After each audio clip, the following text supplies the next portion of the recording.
Welcome to the South African Digital Marketing Podcast. My name's Terence Mentor, and I'm a digital marketer who's realized that since this industry is constantly changing, we need to be constantly learning. And the best way to learn all the things is to talk to the people who are doing all of the things.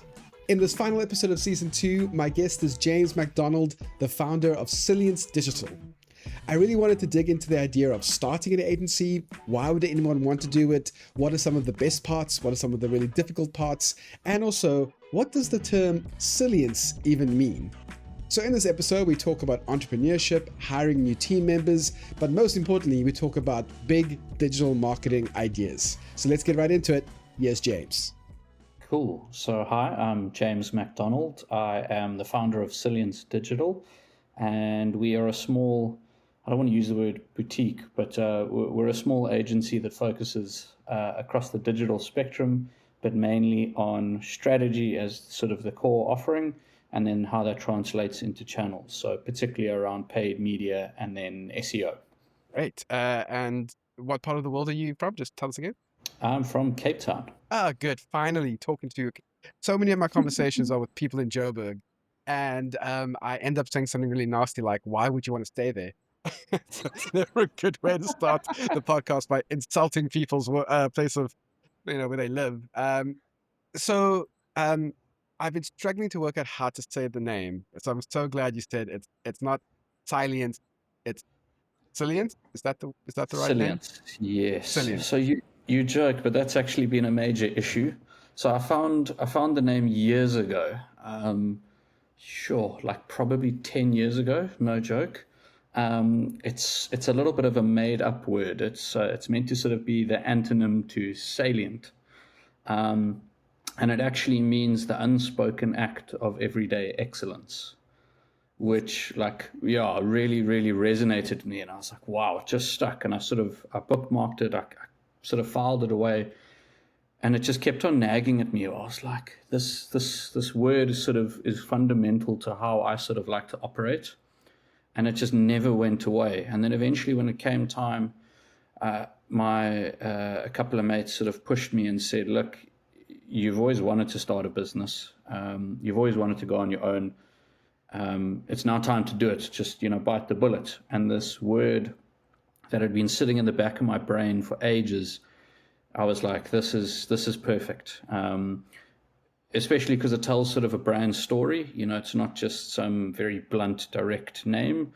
There's a bit of character behind it, and it's really helped when I speak to clients and potential clients, explaining to them Silience actually has a meaning, and it's fundamental to sort of how I like to operate. I love that, having that ethos backing everything, including your name. And that is a great ethos, which I think a lot of digital marketing sometimes forget, that a lot of the stuff in the background, doing everything quietly well, just ticking those boxes and ticking those boxes to the best of your ability over a long period of time. That's where success is seen. I feel like if you're on LinkedIn, so much of what I'm seeing is, this is how you get a short win. This is how you use this AI tool to get 10x whatever it is in a week's time. Or I've just started this as a fresh YouTube channel, and for the first time I've seen, when you start a new YouTube channel, all of your recommendations are like, this is how you get 1,000 subscribers in 3 days. And it's a lot about the kind of short-term wins. And it really sounds like your ethos is, I'm not saying that you can't have short-term wins, but really it's about that, just consecutive days of hard, good work is where the real success is. Is that like a fair wrap up of what your brand is about? Yeah, completely. I think people often mistake digital for exactly that. Just give it more budget, and we'll ramp up rapidly in the next 2, 5, 7 days, whatever it is. But actually, it's a lot of the channels within digital are those ones that require the long-term consistency, the slog, the grind. And one of the sort of quotes that I love is, slow is steady and steady is fast. Yeah. So, I have so many questions I have to ask you, because this is a fairly new business that you've started up yourself. You mentioned that it was your friends who were like, now it's time. What were they seeing that made them say that? Like, why was it that time? Why was it the right time for you to start your own agency? Oh, the right time. I don't think that ever exists. I think that's a complete fallacy. But I guess if it's something that you're really passionate about and you feel you've got the right personality to do, because make no mistake, running your own business, it's definitely not for everyone. Yeah, I think the best time was yesterday, if it is what you want to do.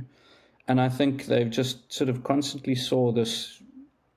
I don't know how to describe it. Almost like a nagging feeling that this is something I wanted to do. I feel I could add value. I sort of also identified that there was a bit of a gap. Working both agency for many years and then sort of in-house in the corporate side. I was constantly frustrated how there was sort of this missing gap between any sort of digital supplier. I don't want to use the word agency because I think it stretches wider than that, but like any digital supplier that we were using sort of couldn't understand how to link back to the business metrics that actually mattered. So there was this massive disconnect between agency and talking digital numbers and metrics, and then actually coming back to the business and dealing with directors and the board, etc. And they were going, all of these numbers over here, they're fantastic, but we don't actually know what they mean. So how do they link back to actually moving the needle on the income statement? Is essentially what it boiled down to. It's interesting you say that because I think a lot of young people are very excited by, that agency life, that supplier lifestyle where you're working on multiple brands and it's very intense and you learn a lot very quickly. But there is something to be said about working in a corporate environment in house where exactly that you really do understand that when you're talking to a non-marketer, they do not care about impressions versus reach. They don't care about frequency. They want to Yes. know how many sales have we had based off of the budget that we gave you. And that's a huge gap that I think I've definitely seen as well. Do you feel like because of your experience about in-house and agency, obviously you feel like you could fill in that gap. Do do your clients need a little bit of education when you're first starting with them? Maybe educating them about what the importance metric are. What does marketing do? What it's supposed to do and what doesn't it do? And especially like we are talking earlier, that slow burn that works best with marketing. Is there a few conversations that you have to get your clients' heads in the right space? Yeah, I've got to be a little careful how I answer this in case any of them actually end up watching. But yeah, education is a massive, massive piece. Oh, for so many reasons. So quite often I find clients that end up approaching me through sort of connections or word of mouth, they almost don't even know what they want yet. They just sort of come with a blanket statement of, we know we need digital. Some of this sort of stuff worked in the past. Often there's a bit of a historical technical debt from COVID and throwing something up pretty quickly, and they almost don't even know where to start. And they come to me and they go, where do we even begin? And I've got to go right back to the beginning and sort of peel back all the layers and sort of try and unteach them some bad habits that they picked up from potentially previous partners, and then also understand their actual, their business needs. What is their business strategy as a whole? How does that filter down into their marketing department? Because the other problem that we have is then digital previously has been treated as this own weird silo, its own island. And everyone sort of says, no, you've got to have your own digital strategy. And often with digital marketing, I think the fundamental flaw that people make is digital is now an extension of your business or marketing strategy. It's an execution channel. It still has to feed in from your main business strategy and objectives. You can't operate it in a silo separately and sort of claim, oh no, it's got its own game plan, its own different objectives. It is interesting how people can do that because maybe it is still fairly new compared to, the quote unquote traditional marketing. What I'm seeing more and more is there's a lot more of a merging of where what we used to call traditional marketing and what is now digital marketing. Those lines are getting super blurry. And it is interesting how few people, or rather how many people forget that you got to take it back to those business basics. It's actually interesting. One of the things I posted about literally today as we're talking, one of my LinkedIn posts was about just like stop overcomplicating marketing. Yeah. Tip one, understand what your business needs are. Tip two, understand what your audience needs are, and take it from there. Uh, does it sometimes feel like, and I'm asking this question not to rile you up, but does it sometimes feel like, why are they paying me to do this? Because this seems so obvious to me. Oh, look, if it was so obvious, they wouldn't need sort of people like us, Terence. Yeah, and again, coming back to sort of the educational piece and trying to marry everything together, often a lot of the time you deal with people, even within a marketing team, that don't have digital experience. And if they do, it's incredibly limited. And it might only be from one specific channel. So they might have social media experience or paid media experience or SEO. And a lot of the time, particularly when you start dealing with sort of, let's say, medium and larger businesses, you've got to start pulling all of the strings together in the same direction, which already is challenging enough. And then also, particularly if digital's been acting in its own sort of silo or in isolation, you've suddenly almost got to go back to the basics and potentially undo some of the bad habits and the expectations and the knowledge. Yeah, it's difficult, but it can make such a difference to a business. And I guess, fortunately, there's a lot more people in that position that need my help than not. Otherwise, I would be struggling and probably eating 2-minute noodles. Hey, don't knock 2-minute noodles. I still occasionally have that. But I guess this is something that I've always struggled with when it comes to thinking about one day doing exactly what you've done, really starting your own space is because I spend all my time speaking to marketers. I work in a marketing department. I feel like everyone around me knows either as much as I do or more. And maybe this would be the experience is once I start talking to people who are outside of the industry who maybe haven't had that experience, suddenly I would go, "Oh no, the imposter syndrome would subside a bit more," and go, "Oh wait, no, maybe I know a lot more than I'm giving myself credit for." I know that's what my wife is a very big supporter of me. Says like, "Don't underestimate how much experience you have," but it can sometimes feel like the like I was saying earlier, like it feels so obvious that you need to connect your marketing goals with your business goals, and that goals and strategy are two different things, and where objectives fit in. And even as I'm saying all these words, I'm going, oh wait, I had to like study and experience and do a lot of work to get to this basic understanding. So it is definitely worth. I didn't want to make it seem like it's not worth hiring you, James. That was not my intention with that question. um I do think though that there are a lot of people that are currently in the position that you were in a few years ago as you were thinking of starting Silience, where they're considering starting their own space. They're frustrated, working in the team they're in. They're seeing the same gap that you're seeing. Um, and so I think there are a lot of people that might be listening that going, okay, like what are the pitfalls? Where do I start? They want to get a lot of information, and we could probably spend, 50 hours unpicking your brain about your experience so far. But was there anything in particular that you found surprisingly difficult about running your own or even starting your own agency? Oh, surprisingly difficult.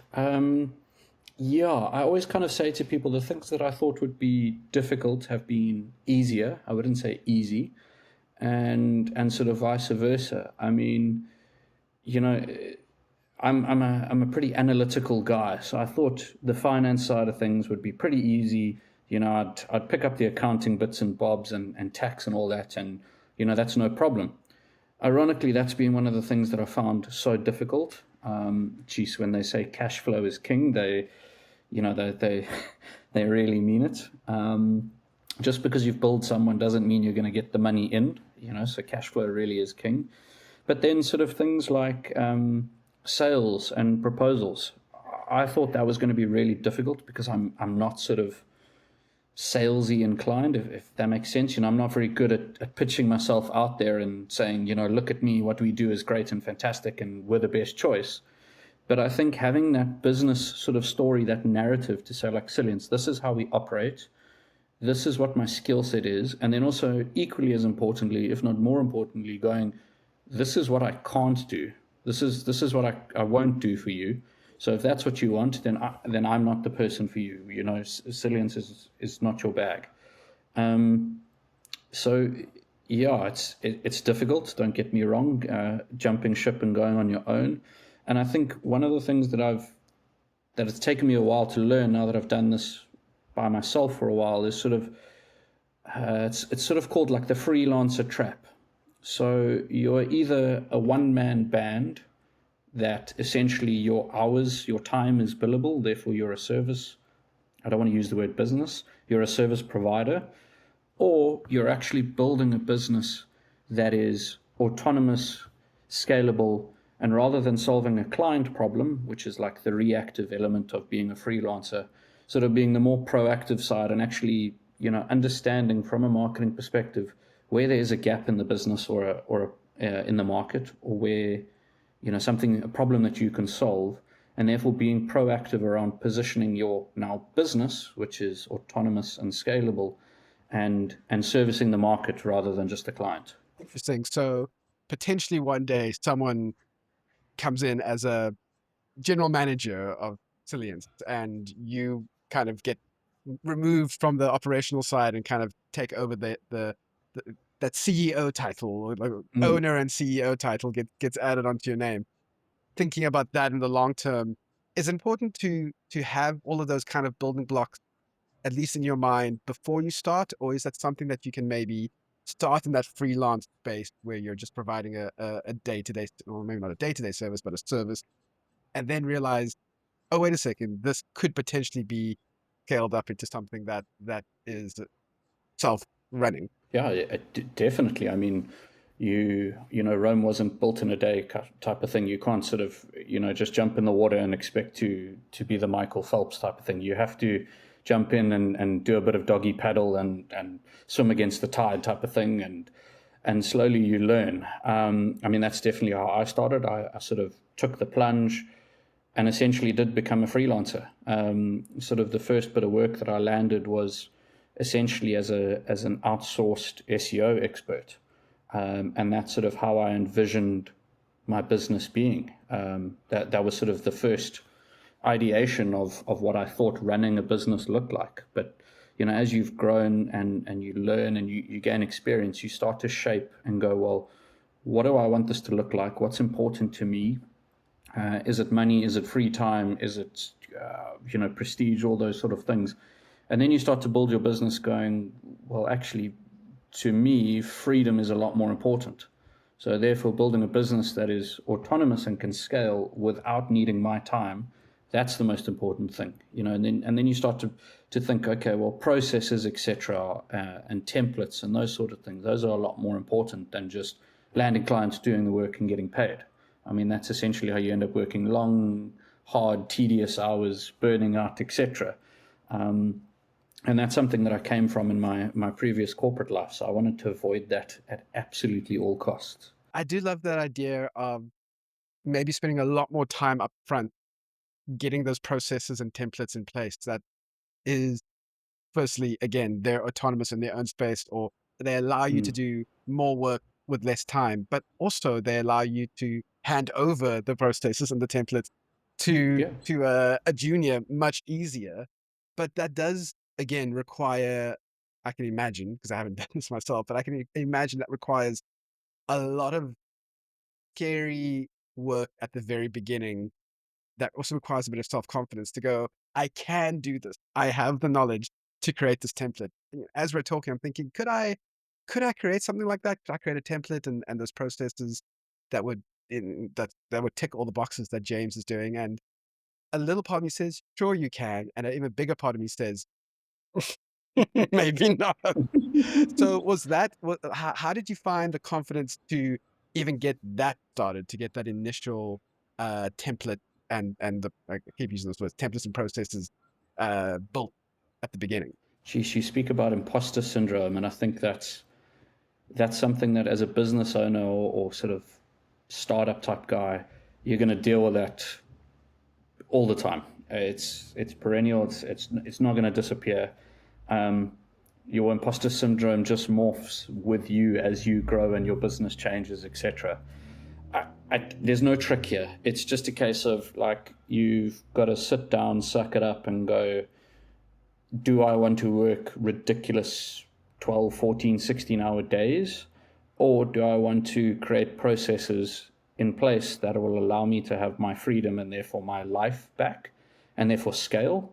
Um, and I think a lot of the time people overcomplicate these things. They think, oh, this process or template has to be documented beautifully and it's got to be like, it's just got to wow you.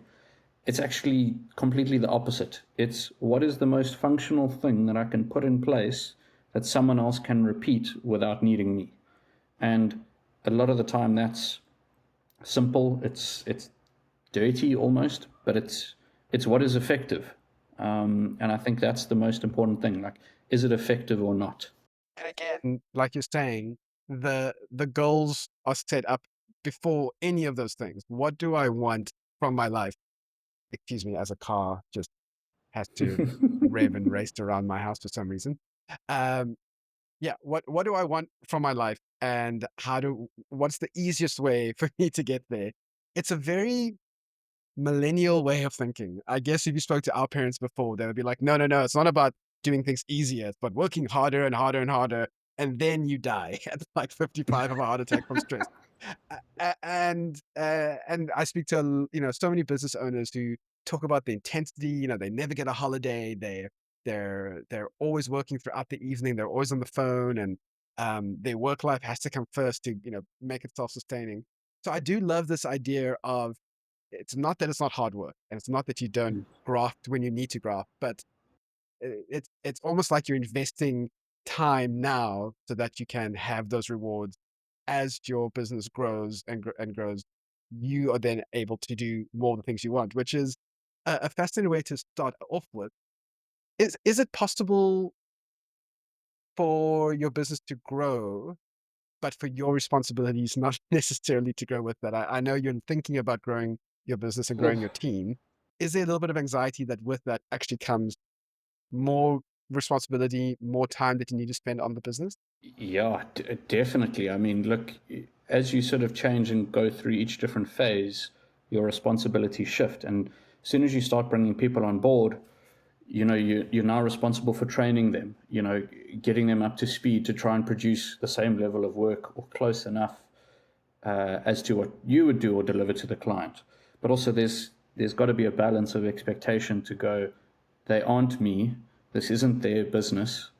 I can't expect them to be putting the blood, sweat, and tears in that I would do and treating it like my business, because it's not, and that's unfair. Um, yeah, it's really difficult, because then also if you go back and you think about growing and scaling your business, you go, normally you got to have sort of enough income coming in, where you're sort of drowning, and then you go, oh, that's fine, I'll hire someone then. But it actually doesn't work like that, because then you're not going to support the person that you've brought on board. So it's almost a bit of a chicken and egg scenario where you've got to strike that balance between cash flow, like I said, that's so important, got to pay the bills, but also bringing someone on early enough, A, that you can sustain their cost, but then also B, that you have enough time and available to support them to be able to grow and upskill and actually become a critical part of your business.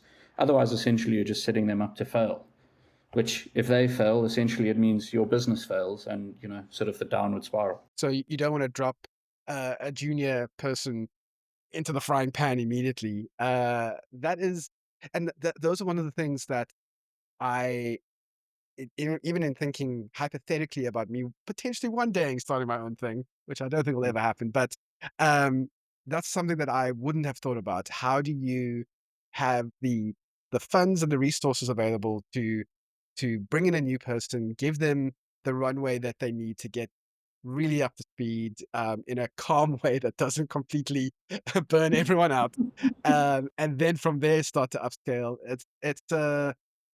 This is one of those places where I get anxiety on your behalf, James. Just even thinking about Don't worry, I've already got enough of that on my own. Thanks, Terence. I don't okay, I don't cool. need you So adding to that as well. okay, that's Yeah. great. Yeah. I feel like these questions that I'm asking you might be making things worse, but it's fine. It's good that I think it is good though to have open and very clear view on what the reality is of starting your own agency in 2025. What does that actually look like? Um, I'm sure most people don't really know the difficulties as we've been talking about. So it's good. I think you're providing a good service to some people, me included. So don't, it's worth your anxiety on that for that reason. I do wanted to end with something a little bit more practical, maybe moving away from the business side of your work and more into like the nuts and bolts of digital marketing and digital marketing strategy. You mentioned a little bit earlier that sometimes your clients might really be focused in on one channel, and it may not even have been the right channel that works for them. Um, right now, from what you're seeing, what kind of channels are really working, especially for, small and medium businesses? Where are the spaces that these businesses could be winning? I think that's not a simple answer, and I know everyone just kind of wants the one word. Yes, it's that one, and that's where the magic bullet is, and It's go email. That's invest in all it that one. is. That's the one Yeah. word answer. Email. Um, a problem that I've found, if I look at sort of SEO, the small businesses, they look at it and they go, "Oof, that's quite an investment over quite a long time frame." Therefore, they're very hesitant to invest that money, sort of with the promise of future rewards, which I totally understand and makes complete sense. But it's kind of that chicken and egg one where if you don't invest in the beginning, all you're doing is you're pushing that timeline further and further down the path. Um, Again, if I'm looking at sort of the smaller guys, if you want to get up and running and sort of really ramp scale, paid media still is the best form, particularly something like Google search. But again, it's got to be rooted in strategy. You can't just throw money at a problem and go, where are my sales? Why aren't things working? It's the age old debate. If you're rooted in strategy, kind of any channel works. But I think another one that's also so neglected across the board, particularly on the small guys, but all the way through to the large ones, is email. People view email as this broadcast channel where it just gets shoved in your face, and it's buy now, click this, instead of actually going, how do we build an audience and sort of nurture journeys or nurture leads through a life cycle and sort of have multiple touch points? And again, if you've got a proper marketing strategy, all of your digital channels start to work together and feed together. So you build an email list, you start to feed your audience into paid, etc. You build content for SEO. That SEO can be repurposed for emails. Yeah, the single channel, no, sorry, I can't give you the short and easy answer. But yeah, I'm a little bit biased because I've been doing SEO for more than 15 years now. So if you said to me, as sort of a small medium business, where would you start? I would be a little bit biased, and I'd still say SEO. If you get the basics in place, it's going to provide a lot of long-term value, which is going to far supersede your investment in an SEO provider.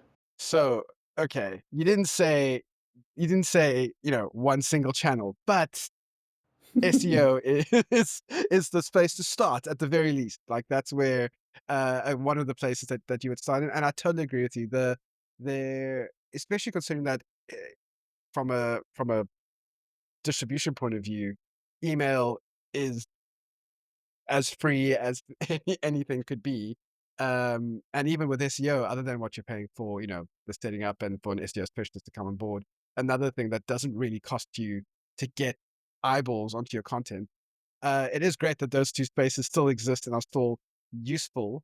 Um, and as things go, I always find that you do eventually have to pay, right? There's going to be a time when you're going to have to do some paid media, whether it is for, display ads or for search or on social. It is inevitable.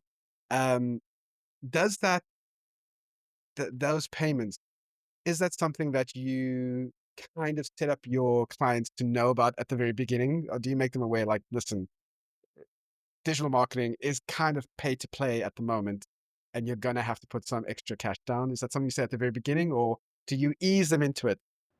No, 100%. So I think you've got to be blunt and frank with clients there, and particularly if you're offering sort of holistic digital services. Um, you've got to give that, coming back to the education piece, you've got to educate the client to say, particularly in the space that I play in, which is predominantly sort of e-commerce players, you have to invest. Like, paid is it's just part of the parcel, but understanding how paid fits into the puzzle and what the expectations of paid are and how you measure that in terms of your business metrics rather than just the ad platforms, I think that's so important. Thank you so much for listening to this final episode of Season 2 of the SA Digital Marketing Podcast. Remember, there are 2 whole seasons for you to dig into, so if you enjoyed this conversation, there are a bunch of other great, insightful, and entertaining chats that I've had with top digital marketers from around the country for you to listen to. Or you can watch it by going to the YouTube channel. A big thank you, of course, goes to James for his candor and honesty about the realities of starting your own digital marketing agency. You can get in touch with James and find out more about the great work he does with Silience by following him on LinkedIn. I'll put a link to his account in the show notes. As always, please remember to subscribe to this podcast wherever you're listening to it. And if you have the time, leave a rating or a review or a comment. That goes a long way in making sure that this gets that nice algorithm juice that we all so desperately crave as digital marketers. And beyond that, if you have any other thoughts, questions, or comments, you can send it to podcast@tmdigital.co.za. That's podcast@T for Tango, M for Mother, digital.co.za, and I'll respond to you there. Thank you so much for listening. This was the South African Digital Marketing Podcast.